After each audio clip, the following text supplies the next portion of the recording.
12月返香港嘅時候，我做咗一件重要嘅事，就係去啟宏復健，揾我嘅好朋友 William，佢係一個資深嘅物理治療師，我已經等咗呢個機會好耐啦，就係見到呢一位先生。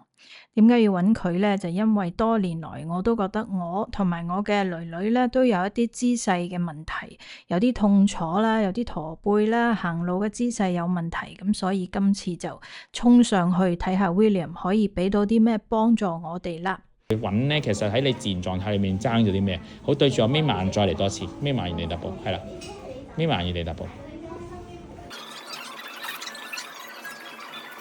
咁咧，小姐咧就左邊膊頭係高啲嘅，咁咧，OK， 唔係我即係我細力，我點解我如果咁大力咧？如果你就會跌咗出嚟，所以我就算細細力都要。你試多次啲話會用唔到力嘅。我請頂住我出嚟，嗱，批下請頂住我出嚟。OK，呢邊咧，要爭少少，即係你要去晒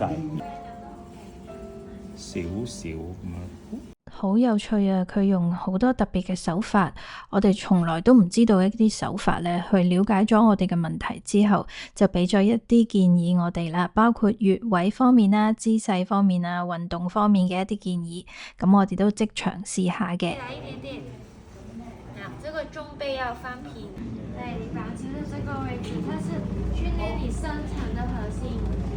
你睇下，即場就有改變啦，原本行路會歪埋一邊啊，而家冇咗喎。改關，咁你撳住3至5分鐘，你自己幫自己就緊針灸 heart pressure。跟住另外咧就係個內腳眼啦，呢度3橫指4橫指上嚟呢個叫三陰交，即係撳左腳都得噶啦。咁呢個就幫一啲女仔嘢嘅，OK。即係成組啦，30次，如果得緊就早晚各做一組咁，因為要成個人轉啊得唔得？咁唔能夠上半身同下半身分開轉嘅。